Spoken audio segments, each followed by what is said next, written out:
Le carême est une invitation à la purification intérieure. Quelle est la grande corruption de l'âme? C'est d'être centré sur soi-même.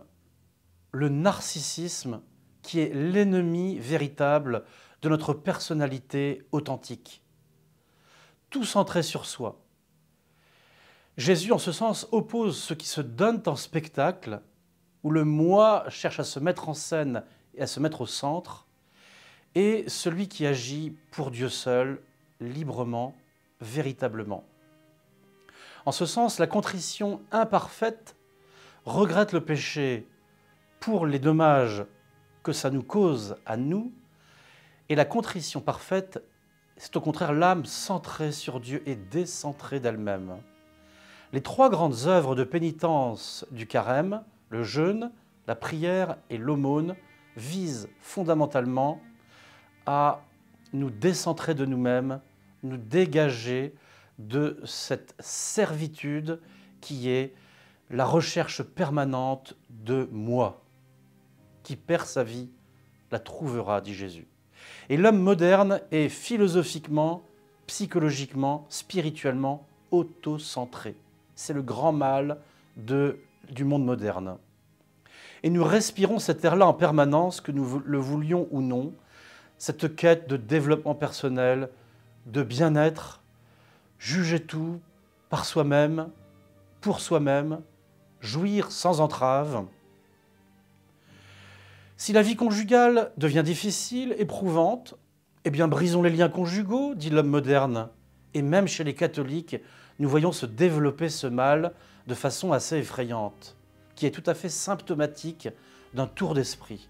Tant pis pour la perte de l'état de grâce, la désobéissance aux préceptes les plus formels du Christ, la trahison de la parole donnée, les blessures irréparables sur les enfants, du moment que ça profite à mon bonheur individuel.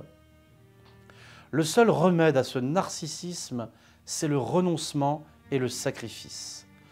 Il s'agit de refuser à notre chair ce qu'on lui a trop longtemps accordé. Et en ce sens, le jeûne est essentiel pour notre libération.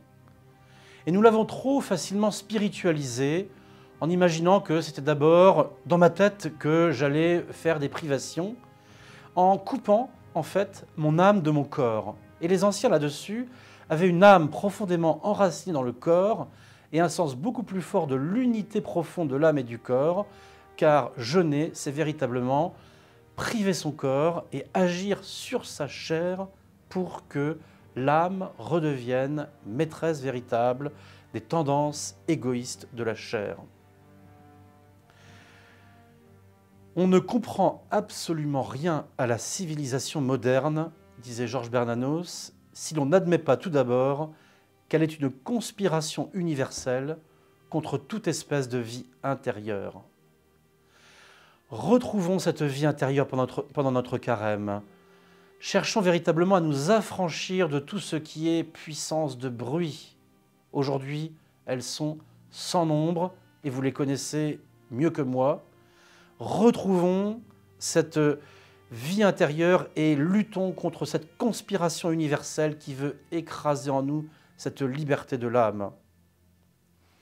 Et puis, l'aumône a pour but profond de redonner leur véritable place aux biens matériels.